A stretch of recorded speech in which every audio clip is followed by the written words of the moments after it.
먼 미국 땅에서 자식들을 잘 키워내고 열심히 사신 여러분들 정말 장하십니다. 안녕하세요. 전원주입니다. 전쟁도 가난도 겪은 우리 세대는 참 눈물겨운 세월을 살았죠. 아메리칸 드림을 이루기까지 여러분들의 세월이야 어떠셨겠습니까? 건강 관련 프로그램에 출연하면서 요즘 제가 깨달은 건요, 양 한 방을 잘 결합하는 게 최고의 건강 관리라는 겁니다. 클레버 케어, 메디케어 어드밴티지 플랜 아세요? 양방과 한방의 좋은 혜택들을 쏙쏙 뽑아서 제공해주는 똘똘한 플랜이더군요. 우리 한인의 건강 문화도 이해하고 실력 있는 한국 의사와 전문의를 척척 연결해 준다니 얼마나 똘똘합니까? 이제 우리도 똘똘한 클레버 케어 플랜으로 150까지만 사십시다.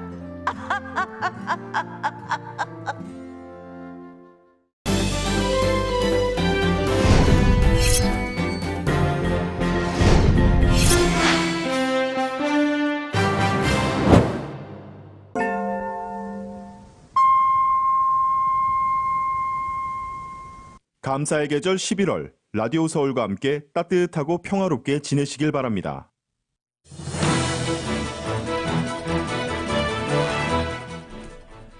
저희 라디오 서울 방송이 12월 3일 한인 커뮤니티를 대상으로 코로나19 백신 부스터샷 접종 행사를 개최합니다.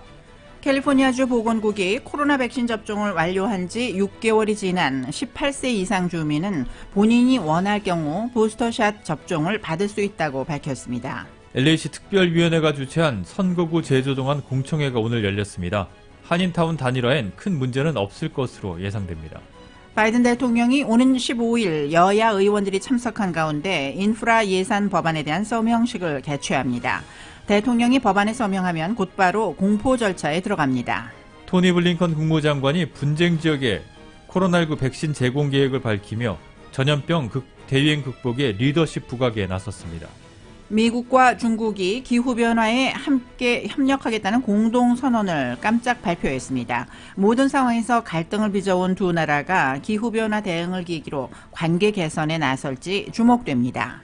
민주당 이재명 대선 후보가 대장동 수사가 미진하면 특검을 수용할 수 있다고 밝혔습니다. 그러나 야당에선 시간 끌기라고 일단 비판했습니다.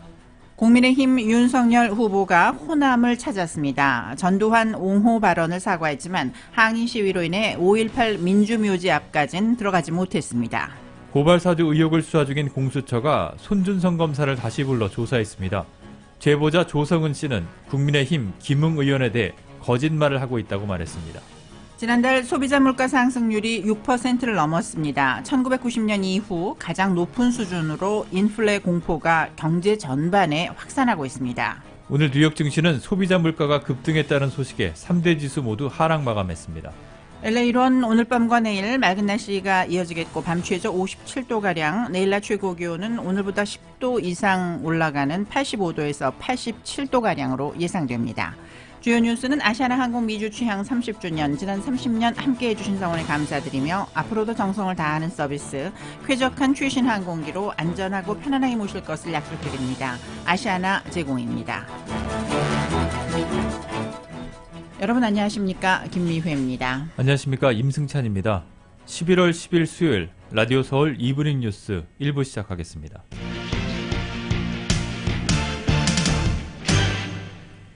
조 바이든 대통령은 자신의 역점 사업으로 최근 의회 절차가 마무리된 인프라 예산 법안에 대한 서명식을 15일 여야 의원들이 참석한 가운데 개최합니다. 백악관은 오늘 성명을 내고 이같이 밝힌 뒤 서명식에는 역사적인 법안을 만드는 데 도움을 준 의원들, 양당 주지사와 시장에서부터 노동조합과 재계 지도자에 이르기까지 법안 통과를 위해 싸운 다양한 그룹의 지도자들이 참석한다고 말했습니다. 다만 백악관은 참석자 명단은 공개하지 않았습니다.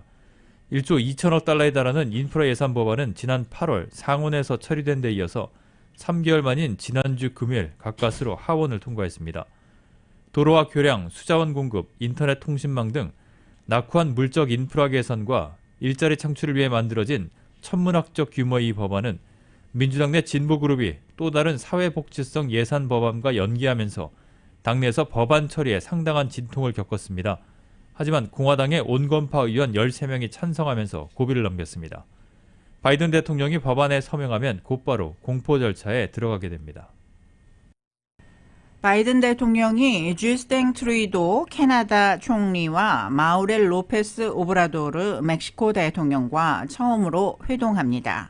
트럼프 전 대통령 시절 사라진 3국 정상회담이 부활한 셈입니다. 로이터 통신은 오늘 바이든 대통령이 캐나다와 멕시코 정상과 만나 코로나19 사태 대응 방안을 비롯해 3국 간 현안을 논의한다고 보도했습니다. 각각 국경을 맞대고 있는 3국은 지난 2005년 비공식 회담을 가진 이래 트럼프 전 대통령 취임 직전인 2016년까지 머리를 맞대왔습니다. 특히 이번 회담에서는 바이든 행정부 출범 이후 지속적인 골칫거리로 등장한 멕시코 국경지대의 난민 급증 문제도 논의될 전망입니다. 올 1월 6일 의사당 난입 사태 당시 특이한 복장으로 단연 눈길을 끌면서 큐어넌 샤먼으로 불린 제이콥 챈슬리에게 검찰이 징역 51개월을 구형했습니다. 연방검찰은 어제 역사적인 의회 폭동 당시 가장 두드러진 인물 가운데 한 명이었던 피고인의 행동에 심각성을 아무리 강조해도 지나치지 않는다면서 이같이 구형을 했습니다. 구형에는 3년의 보호관찰과 $2,000의 손해배상금도 포함이 됐습니다. 애리조나주 출신인 챈슬리는 지난 대선에서 각종 음모론을 제기해왔던 것으로 알려졌고 그의 복장과 맞물려 큐어넌 샤먼으로 대중에게 각인됐습니다. 챈슬리는 지난 9월 최장 20년형까지 처해질 수 있는 공무집행 방해 혐의에 대해서 유죄를 인정한 바 있습니다. 미국과 중국이 기후변화 총회가 열리고 있는 영국 글래스고에서 기후변화에 함께 협력하겠다는 공동선언을 깜짝 발표했습니다. 양국 정상의 의중이 담긴 건데 최근 모든 상황에서 갈등을 빚어왔던 두 나라가 기후변화 대응을 계기로 관계 개선에 나설지 주목됩니다. 총회 의장국인 영국은 성명서 초안을 제시했습니다. KBS 파리 특파원입니다. 영국 글래스고에서 열리고 있는 26차 UN 기후변화 총회에서 미중 양국이 기후변화 대응을 위해 함께 노력하기로 했다고 발표했습니다. 최전화 중국 기후특사는 양국이 공동선언 합의에 도달했다고 밝히고 양자 협력과 함께 다자간 절차를 강화하기 위한 방안이 담겼다고 소개했습니다. 이에 따라 중국은 온실가스 감축 목표를 높이고 메탄 배출을 줄이는 계획을 세울 것이라고 덧붙였습니다.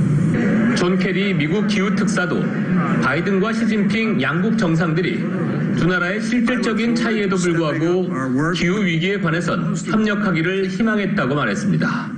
We also expressed a shared desire for success at this COP. Now, with this announcement, we've arrived at a new step, a roadmap for our present and future collaboration on this issue. 한편 기후변화총회 의장국인 영국은 성명서 초안을 제시했습니다. 초안에는 각국이 내년 말까지 온실가스 감축 목표를 강화해 다시 점검하자는 내용이 담겼습니다. 환경단체들은 실망감을 표시했습니다. All over the years they have been pledging and they have failed to deliver. They are talking about their targets at 2030, 2050 and yet people are dying right now. 총회에 참석한 약 200개국 대표들은 12일 기후변화 총회 폐회를 앞두고 최종 문구 조율 작업에 들어갔습니다. 파리에서 KBS 뉴스 유원중입니다. 조 바이든 대통령과 시진핑 중국 국가주석의 화상 정상회담이 잠정적으로 15일 저녁으로 잡혔다는 외신 보도가 나왔습니다. 정치 전문 매체 폴리티코는 오늘 두 명의 소식통을 이용해 이같이 보도를 했습니다. 이번 회담은 바이든 대통령이 화상이긴 하지만 지난 1월 취임 이후 처음으로 시 주석과 얼굴을 맞대고 양자 대면에 나서는 자리입니다. 바이든 대통령은 그간 2월과 9월 시 주석과 두 차례 전화 통화를 했지만 양국의 정상회담은 취임 10개월이 되도록 이루어지지 못한 상황입니다. 이번 회담은 트럼프 행정부의 대중 강공책을 이어받은 바이든 대통령이 중국과 전방위 충돌을 계속하는 가운데 열린다는 점에서 주목되고 있습니다. 토니 블링컨 국무장관이 중국과 갈등이 고조되고 있는 타이완 문제와 관련해서 현 상태를 무력으로 일방적으로 변경하려는 행위에 강하게 반대한다고 밝혔습니다. 블링컨 장관은 오늘 뉴욕타임즈 북딜 행사에 화상으로 참석해 이같이 밝혔습니다. 블링컨 장관은 하나의 중국 정책에 대한 지지를 유지하겠지만 타이완은 적어도 자신을 지킬 수 있어야 하며 어느 누구도 현 상태를 뒤집거나 심대하게 평화와 안보를 위협해서는 안 된다고 강조했습니다. 국방부는 전시작전 통제권 전환이 조건에 기초해 이루어질 것이란 입장을 재확인했습니다. 존 커비 국방부 대변인은 오늘 브리핑에서 전작권 전환에 대해 한미 간 이견이 있느냐는 질문에 최종 작전 능력에 대한 시점의 결정은 동맹 내에서 이루어지는 평가에 따른 것이라면서 한미 국방장관 모두 그런 결정을 내리지 않았다고 말했습니다. 이어 전작권 전환은 전환 계획 내 양자가 합의한 조건에 맞춰 조건의 기초에 이루어질 것이라면서 동맹으로서 우리는 그런 방향으로 가고 있고 우리는 여전히 할 일이 있다고 설명했습니다. 전작권 전환을 위한 조건이 마련됐느냐고 보느냐는 질문에는 그런 조건을 향한 진전에 있어 동맹 내에서 협력하고 있다고 말했습니다. 선진국과 저소득 국가 사이의 백신 격차 본격적으로 줄여나가자며 미국이 20여 개국 외교장관 회담을 수집했습니다. 미 국무장관은 분쟁 지역에 백신을 보내기로 했다고 발표하면서 각국이 함께 나서줄 것을 요청했습니다. KBS 워싱턴 특파원입니다. 토니 블링컨 미 국무부 장관이 코로나19 백신 수급을 논의하기 위해 전 세계 20여 개국 외교장관들과 처음으로 화상회담을 열었습니다. 블링컨 국무장관은 북미와 유럽은 인구 절반 이상이 접종을 완료한 반면 아프리카에서는 10%도 백신을 맞지 못했다며 이 격차를 줄여나가자고 말했습니다. 이어 분쟁 지역과 인도주의적 어려움이 발생한 곳에 얀센 백신을 제공할 수 있도록 미국이 직접 중재했다고도 밝혔습니다. I'm pleased to share that the United States has helped broker a deal between J&J and COVAX to facilitate the first delivery of J&J vaccines to people living in conflict zones and other humanitarian settings. 블링컨 장관은 저소득 국가들의 백신을 주는 것만이 능사가 아니라며 어디에 어떻게 분배되는지 데이터를 추적해 시스템을 마련하겠다고 말했습니다. We know it's not enough simply to deliver vaccines to a country. Countries then need to turn those vaccines into vaccinations. Shots in arms. 이번 회의는 바이든 미 대통령이 지난 9월 열었던 글로벌 백신 정상회의의 후속 조처입니다. 중국이 남미와 아프리카 등에 자국 백신을 대량 제공한 것에 대응해 미국이 백신 외교에서 주도권을 가져가겠다는 의지로 해석됩니다. 워싱턴에서 KBS 뉴스 김양순입니다. 전국에서 코로나19 백신을 맞은 5살에서 11세까지 어린이가 일주일 만에 90만 명에 근접했다고 CNN이 보도했습니다. CNN은 백악관 관리를 인용해서 약 90만 명의 5세에서 11세 사이 어린이가 파이자의 코로나19 백신 1회분을 맞을 것으로 예상된다고 전했습니다. 또 앞으로 며칠간 약국에서 백신을 맞겠다는 예약 건수도 70만 건에 달했다고 전했습니다. 백악관은 이 연령대 아이들의 백신 접종을 위해 그동안 소아과와 약국, 아동병원, 학교 등과 긴밀히 협력해왔으며 현재 전국적으로 2만 곳에서 접종이 이루어지고 있다고 말했습니다. 미 전국에서 마약성 진통제 즉 오피오이드를 함유한 가짜 처방약이 기승을 부리고 있어 관계 당국이 주의를 당부하고 나섰습니다. 오늘자 시카고 트리뷴은 전국에서 약물 과다 복용에 의한 사망 사고가 급증하고 있다며 몰핀보다 약효가 80배에서 100배나 강한 펜타닐과 메스암페타민, 일명 필로폰 등을 함유한 위조 오피오이드가 소셜미디어와 전자상거래 플랫폼 등을 통해서 빠르게 확산하고 있다고 보도했습니다. 연방법무부 산하 마약단속국은 최근 처방전이 있어야 살 수 있는 유명 약품으로 위장한 불법 마약의 유통이 폭발적으로 늘면서 약물 과다 복용에 의한 사망사고 위험도 전례 없는 수준으로 높아졌다며 공공안전경보를 발령한 바 있습니다. 마약단속국이 공공안전경보를 내린 것은 6년 만에 처음 있는 일입니다. 또 위험하고 중독성 강한 위조 오피오이드가 국외에서 불법적으로 제조돼 밀반입되고 있다면서 돈과 스마트폰만 있으면 심지어 청소년들도 쉽게 손에 넣을 수 있다고 경고했습니다.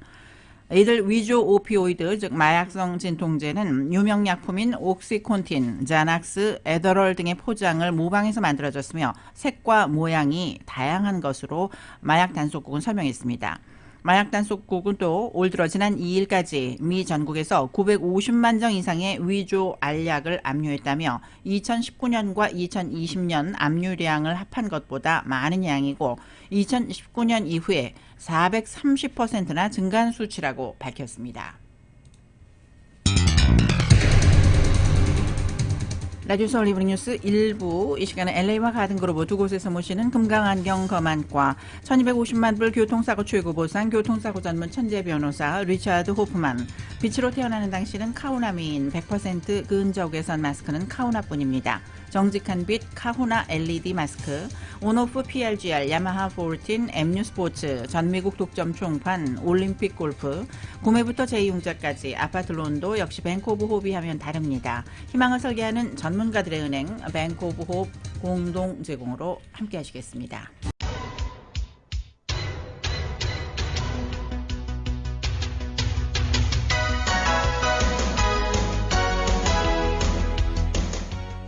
다섯 시 18분 조금 지나고 있습니다. 프리웨이 각 구간의 교통 상황 라디오 서울 이브닝 뉴스에서 잠시 살펴보겠습니다. 101번 프레이 사우스 방면입니다. 할리우드 블루버드 구간부터 가다서다를 반복하면서 정체가 심한 모습 보이고 있습니다. 템플 스트리트 지나서 39가를 지나고 101번 프레이 노스 방면과 교차하는 구간까지 거의 정체 현상이 이어지고 있습니다. 이 밖에 5번 프레이 사우스 방면도 10번 웨스트와 교차하는 구간부터 속도가 뚝 떨어지기 시작하고 있는데요. 거북이 걸음으로 운행하면서 파라마운트 블루버드 직전까지 정체는 이어지고 있습니다. 이 밖에 교통 위험 신호 켜져 있는 구간들이 눈에 띕니다. 105번 프리웨이 이스트 방면 프레어리 애비뉴 출구에 추돌 사고 발생했습니다. 605번 사우스 위리어 블루버드 구간에도 역시 교통 위험 신호 켜져 있습니다. 끝까지 안전 운행하시기 바랍니다. 네, 이브닝 뉴스 1부 타운과 로컬 소식입니다. 저희 라디오 서울 방송이 다음 달 3일, 12월 3일 한인 커뮤니티를 대상으로 코로나 백신 부스터샷 접종 행사를 개최합니다. 자세한 내용은 이은 기자가 보도합니다. 저희 라디오 서울이 비영리 단체 커뮤니티 클리닉 MCCN과 함께 한인 커뮤니티 주민들을 대상으로 하는 코로나19 백신 부스터샷 접종 행사를 타운 내 남가주 새누리교회에서 개최합니다. 12월 3일 오전 10시부터 오후 3시까지 진행되는 이번 접종 행사에는 한인들은 화이자, 모더나, 그리고 존슨앤존슨사의 백신 부스터샷을 접종받을 수 있으며 코로나 테스트 또한 함께 진행됩니다. 대상은 체류 신분에 관계없이 18세 이상의 코로나 백신 접종을 완료한 주민이면 됩니다. MCCN의 마크리 디렉터입니다.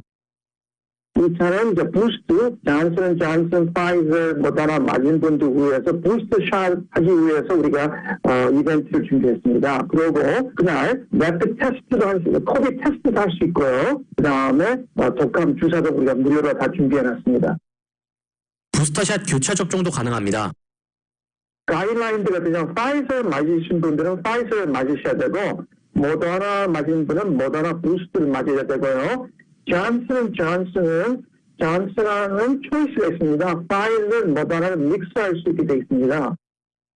이번 행사에서 부스터샷을 접종받기 위해서는 주민들은 백신 접종 증명 카드, 그리고 운전면허증, 여권 같은 신분증을 지참해야 됩니다. 올림픽 블루바드와 사우스 베렌도 스트리트에 위치한 남가주 새누리 교회에는 무료 파킹랏이 많이 있기 때문에 주차가 편리합니다. 안전하고 시간 세이브 하셔가지고 한꺼번에 온 집안 식구들이 와서 백신을 맞았으면 좋겠고요. 신분 있으나 없으나 부담 갖지 마시고 오셔가지고 백신도 맞고 독감 주사도 맞고 거기에 무슨 많은 이벤트가 있으니까 오셔가지고 파킹랏도 엄청 우리가 많이 해놨으니까. 무료로 진행되는 이번 행사에서는 코로나19 백신 부스터샷 접종 외에도 독감 예방 접종까지 함께 받을 수 있습니다. 라디오 서울에서 주최하는 부스터샷 행사에 접종을 희망하는 주민들은 전화번호 323-692-2170번으로 사전에 예약하면 됩니다. 라디오 서울 뉴스 이윤입니다. 캘리포니아주 보건국이 오늘 코로나 백신 접종을 완료한 지 6개월이 넘은 18살 이상 가주민은 본인이 원하면 부스터샷 접종을 받을 수 있다고 밝혔습니다. 이 소식 정현호 기자가 전해드립니다. 코로나 백신 접종을 받은 지 6개월이 지난 가주의 모든 성인은 부스터샷이 본인에게 도움이 된다고 생각하면 부스터샷 접종을 받으라고 가주보건국이 10일 밝혔습니다. 마크 갈리 가주보건국장은 LA에서 10일 열린 기자회견에서 18세 이상 가주민으로 코로나 백신 접종을 완료한 지 6개월이 지났고 부스터샷을 맞기를 원한다면 부스터샷을 지금 맞으라고 권고했습니다.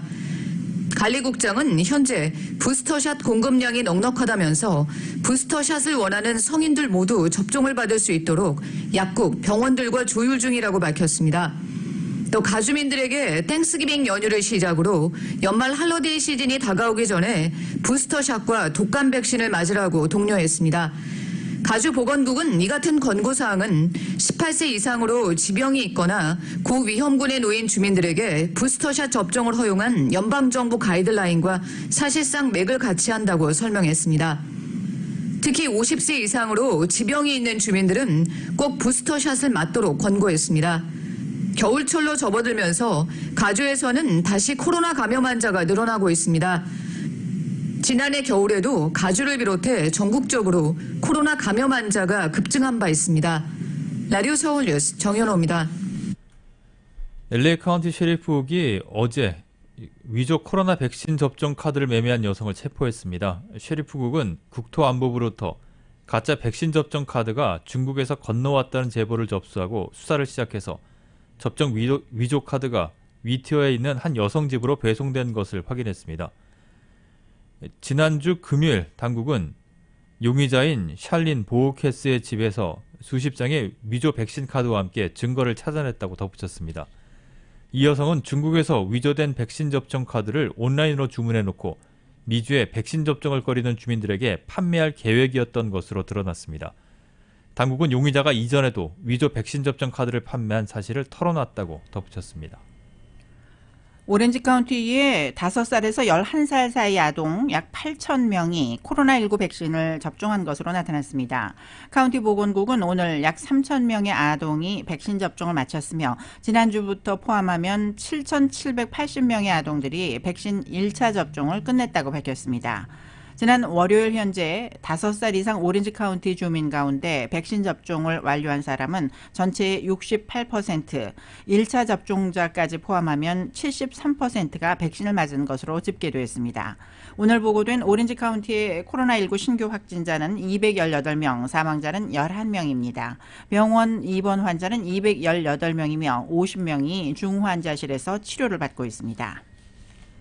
LA 카운티에서는 노숙자들의 코로나19 감염 사례가 증가하고 있습니다. LA 카운티 보건국은 지난주 101명의 노숙자들이 코로나19 확진을 판정을 받았다고 밝혔습니다. 팬데믹 이후 노숙자들의 확진 사례는 9,626건으로 증가했고 사망자는 255명으로 집계됐습니다. 한편 오늘 LA 카운티의 코로나19 신규 확진자는 1,497명, 사망자는 34명이 보고됐습니다. 병원 입원 환자는 617명으로 어제보다 3명이 줄어들었고 중환자실 입원 환자는 어제와 같은 162명으로 집계됐습니다. 다저 스타디움에서 코로나19 검사가 재개됐습니다. 지난 월요일부터 다시 문을 연 다저 스타디움 검사소는 주 7일 오전 9시부터 오후 4시까지 운영합니다. 사전 예약을 한 주민들은 드라이브-스루를 이용해서 PCR 검사를 받게 되며 검사 결과가 나오기까지는 하루나 이틀이 소요된다고 밝혔습니다. 남가주 메트로폴리탄 수도국이 어제 가뭄 비상사태를 선언했습니다. 이는 한 세기 만에 캘리포니아주가 두 번째로 심각한 가뭄에 시달리게 되면서 메트로폴리탄 수도국이 이 같은 결정을 내리게 됐습니다. 페이즈 2 수도보전 조례안에 따르면 집 주소가 홀수인 주민들은 월요일과 수요일 그리고 금요일에 스프링클러로 물을 주는 것이 허용됩니다. 반면 짝수인 집 주소에 거주하는 주민들은 화요일과 목요일 그리고 일요일에 스프링클러로 물을 줘야 합니다. 지난 한 해 LA 카운티에서는 모두 635건의 증오범죄가 발생한 것으로 집계됐습니다. LA 카운티 인간관계위원회가 발표한 연례 보고서에 따르면 아시안을 대상으로 한 증오범죄는 76%가 급증했습니다. 아시안을 대상으로 한 44건의 증오범죄 가운데 4분의 3은 폭력이 사용된 것으로 나타났습니다. 인종 관련 증오범죄가 전체 61%를 차지하면서 전년도의 48%와 비교해 증가했습니다. 성소수자들을 대상으로 한 증오범죄도 17%가 늘어났지만 성전환자를 대상으로 한 범죄는 10건이 줄어든 것으로 나타났습니다. 지역별로는 웨스트 헐리우드에서 보일 하이츠에 이르는 LA 메트로폴리탄 지역에서 가장 많이 발생했으며 샌퍼난도 밸리가 그 뒤를 이었습니다. LA 시의회에서 새롭게 마련된 선거구 재조정 지도인 하이브리드 지도에 대한 공청회가 오늘 열렸습니다. 이 지도는 기존의 시 산하 선거구 재조정위원회가 아닌 시의회 특별위원회에서 승인한 것으로 기존의 한인타운 선거구의 단일화에는 변동은 없습니다. 타운 선거구 단일화를 주도하고 있는 한인타운 청소년회관 KYCC 스티브 강 대외협력 디렉터는 오늘 열린 공청회에 참석해서 현재 한인타운 선거구 단일화의 중요성을 강조했다고 밝혔습니다. 스티브 강 KYCC 대외협력 디렉터입니다. 이게 여러 시의원들이 좀 불만을 가지고 있었습니다. 랩에 관련해서. 그래서 특별위원회를 만들어서 특히 뉴리 마티네스 시의장 권위로 특별위원회를 만들어서 그 위원회 멤버들이 한 40개가 넘는 수정 안건들을 검토를 하고 또 많은 것들을 통과시켜서 또 한 번의 수정 작업을 걸쳤습니다.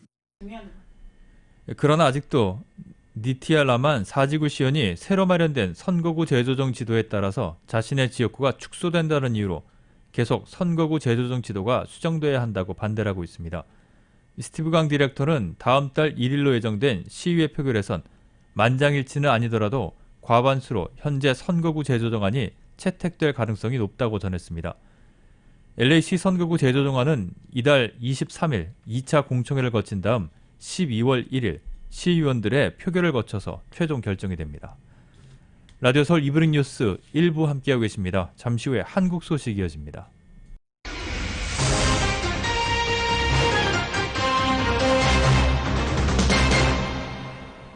네, 이브닝 뉴스 1부 한국 소식입니다.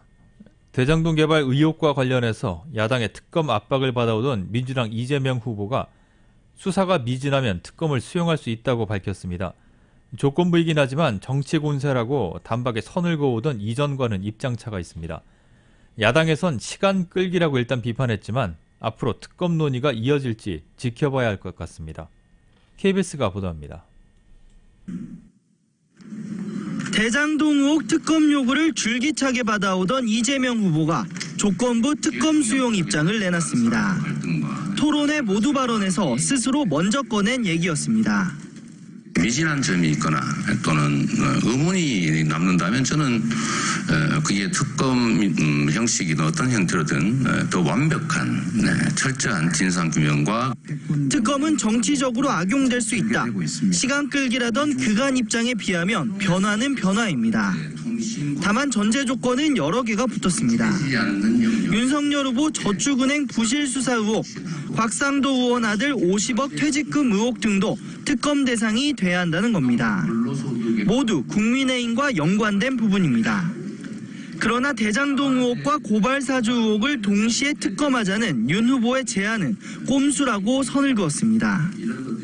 저에 대해서는 여러분이 한번 직접 한번 얘기를 해보세요. 제가 무슨 문제가 있습니까? 그러나 윤석열 후보의 문제는 구체적으로 특정되는 문제가 많습니다.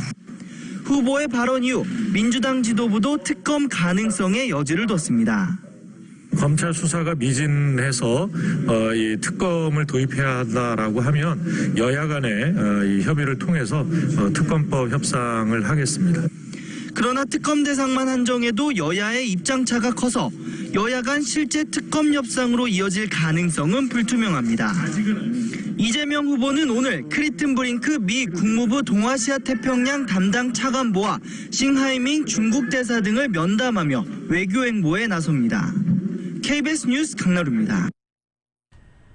국민의힘 윤석열 대선 후보는 후보가 확정된 뒤 첫 지역 일정으로 호남으로 향했습니다. 광주 5.18 민주묘지를 찾아 경선 과정에서 했던 전두환 옹호 발언을 사과했지만 항의 시위에 가로막혀 묘지 앞까지는 들어가지 못했습니다. YTN입니다. 쿠데타와 5.18만 빼면 전두환 씨가 정치는 잘했다고 말했다가 논란에 휩싸였던 국민의힘 윤석열 후보. 대선 후보로 확정된 뒤 처음으로 광주 5.18 민주묘지를 찾아 고개 숙여 사과했습니다. 상처받으신 모든 분들께 얽혀 사과합니다.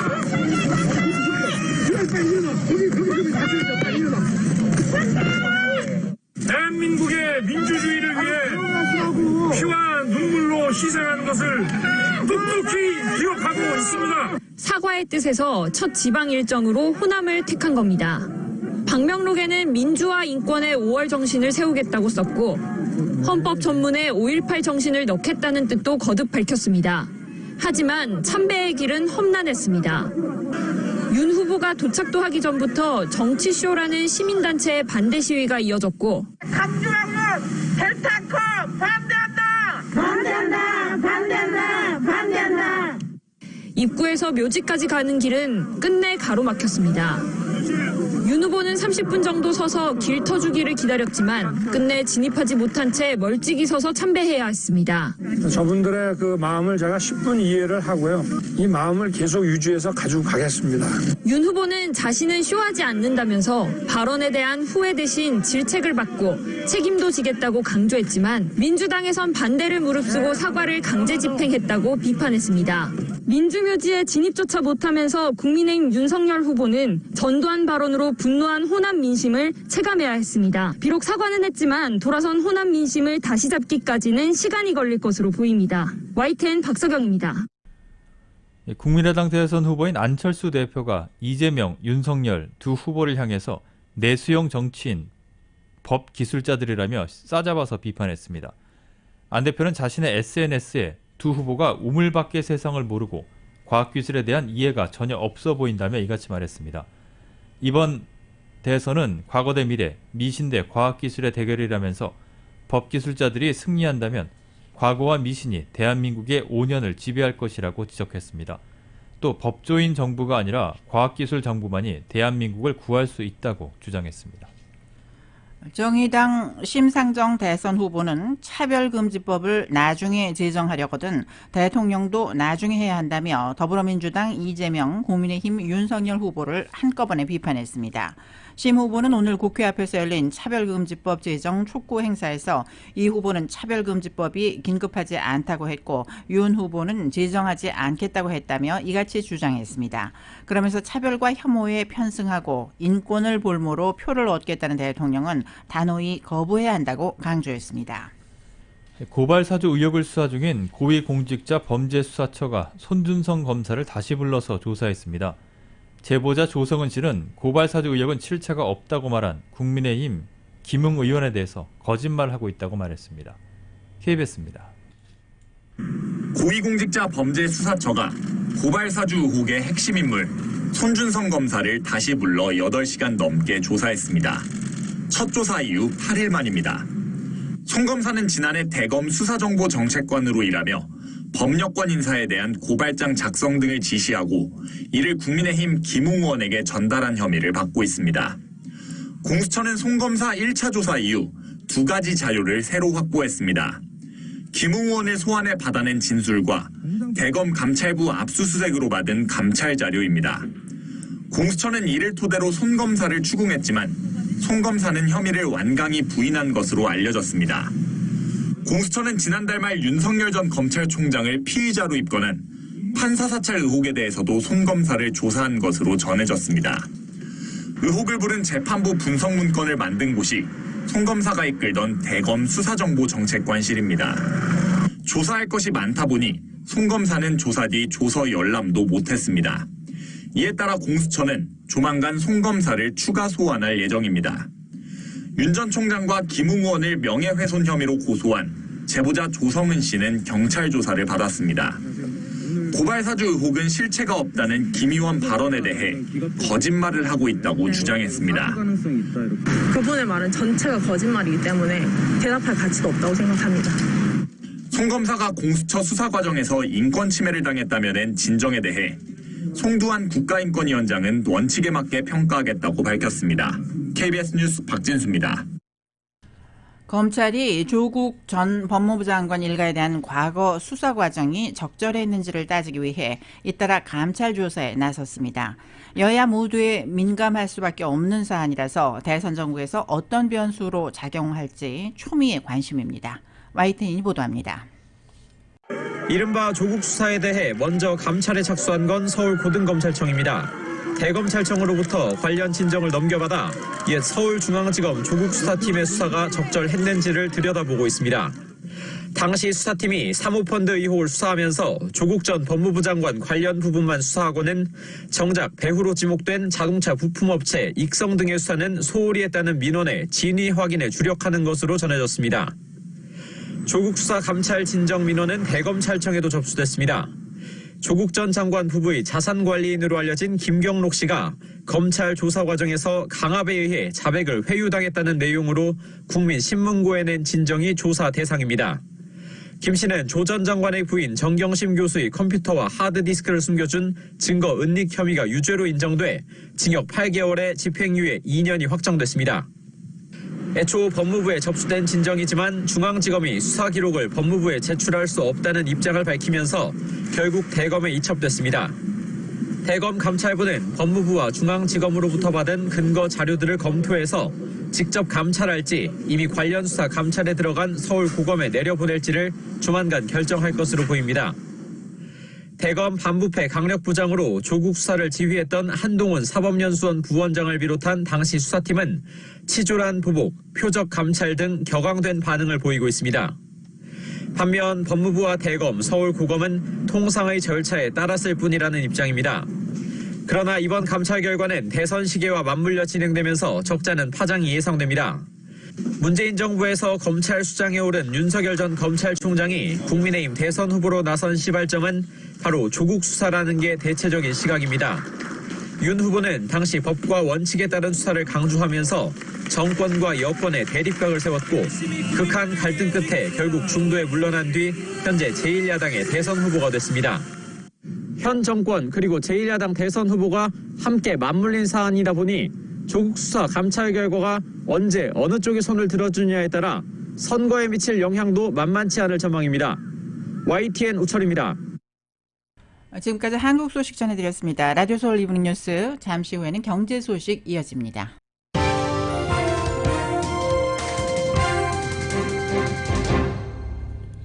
이브닝 뉴스 1부 함께하고 계십니다. 오늘 뉴욕 증시는 소비자 물가가 급등했다는 소식에 하락했습니다. 다우존스 산업평균지수는 어제보다 240.04포인트가 하락한 36,079.94, S&P 500 지수는 38.54포인트가 떨어진 4,646.71, 나스닥 지수는 263.84포인트 빠진 15,622.71로 각각 장을 마감했습니다. 유가는 4거래일 만에 하락했습니다. 뉴욕 상업거래소에서 12월물 서부 텍사스산 원유 가격은 어제보다 $2 81센트가 하락한 배럴당 81달러 34센트에 거래를 마쳤습니다. 미국의 지난달 소비자 물가 상승률이 6%를 넘어섰습니다. 지난 1990년 이후 가장 높은 수준으로 전문가 전망치도 뛰어넘었습니다. 이른바 인플레 공포가 미국 경제에도 확산되고 있습니다. KBS 뉴욕 특파원이 전합니다. 지난달 미국의 소비자 물가 지수가 1년 전보다 6.2% 상승했습니다.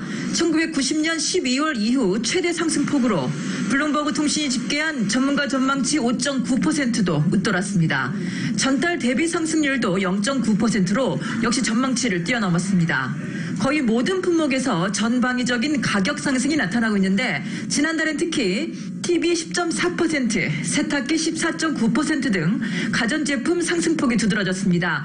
연말 수요는 폭증하고 있는데 전 세계적인 공급망 문제는 해결이 안 되면서 가격이 치솟고 있는 겁니다.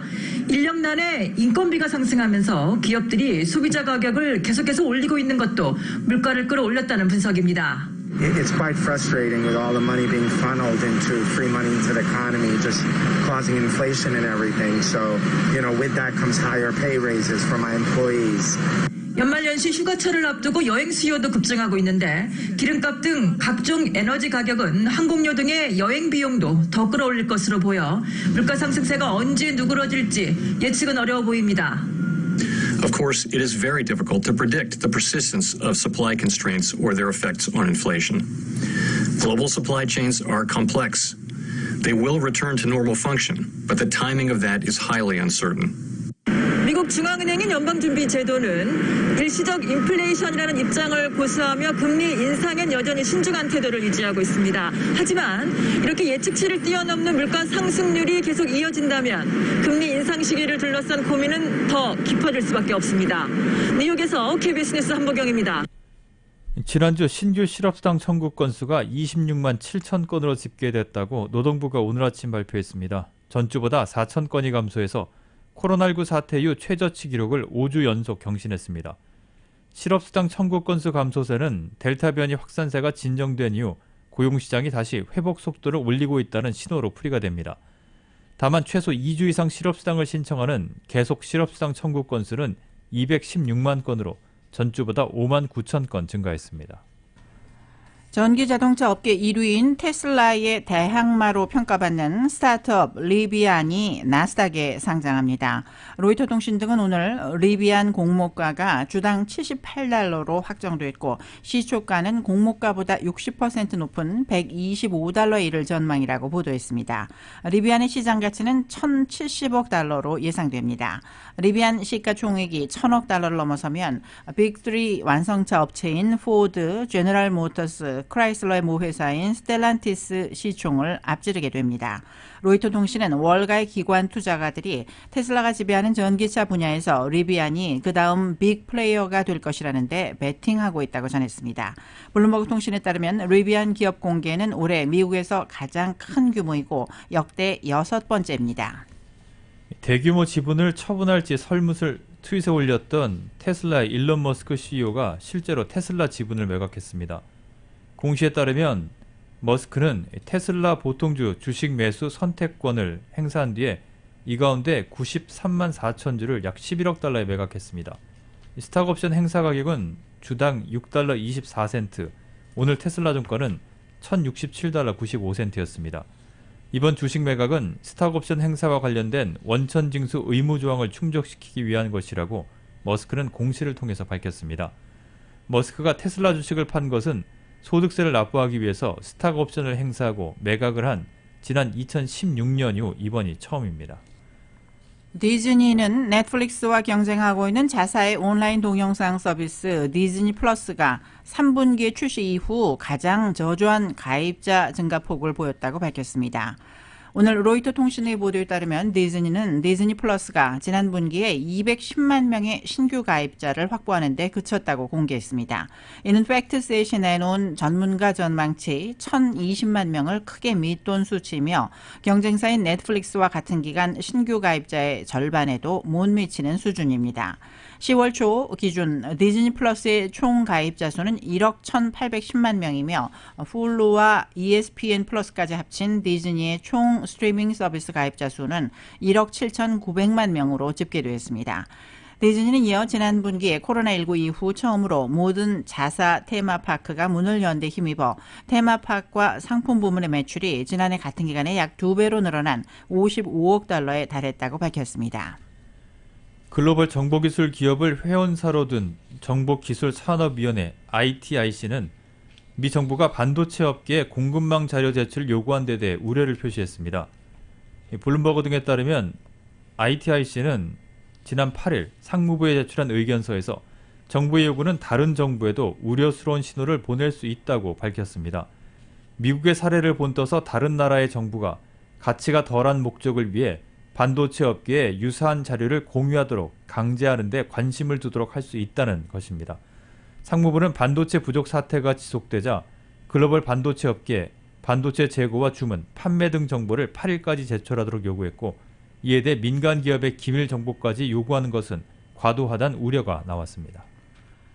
지나 러몬도 미 상무장관이 반도체 공급난을 해결하기 위해서 한미 간 협력 필요성을 강조했습니다. 러몬도 장관은 어제 미국을 방문 중인 문승욱 산업통상자원부 장관과 만나 반도체와 관련한 한미 간 협력에 합의했다고 말했다고 상무부가 보도자료를 통해 전했습니다. 구체적으로 러몬도 장관은 한미가 기술과 투자, 우선순위를 포함 반도체 생산량의 수급 불일치 위험을 줄이는 데 있어 정보를 공유하기로 합의했다고 말했습니다. 또 현재의 공급망 위기를 해결하고 향후 병목 현상을 줄이기 위해 공급망을 배치하는 노력을 조율하는 데 협력하기로 했다고 밝혔습니다.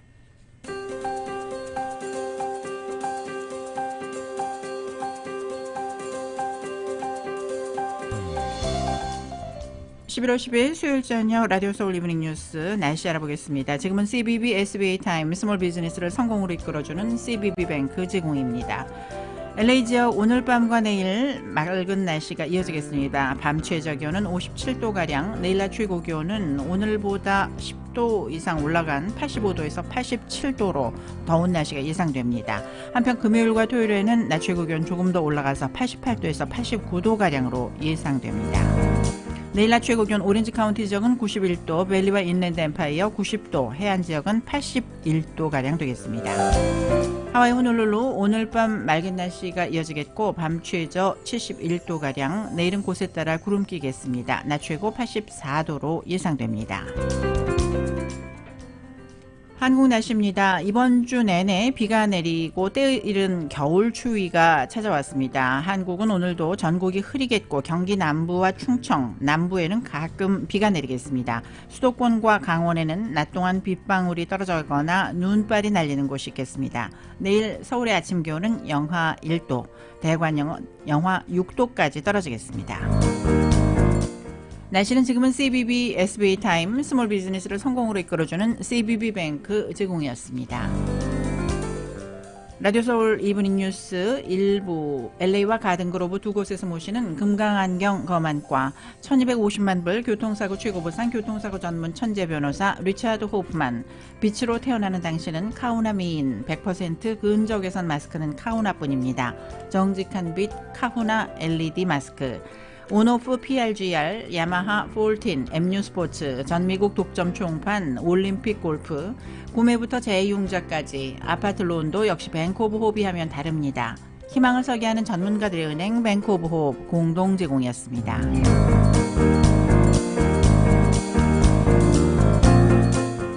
잠시 후 6시 라디오 서울 이브닝 뉴스 2부가 계속됩니다.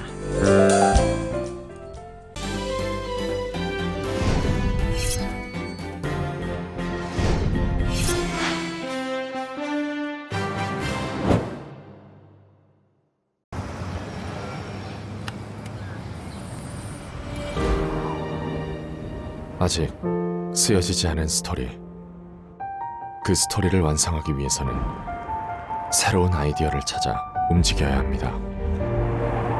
우리의 움직임, 그것은 차세대 전동화 차량을 만드는 것입니다.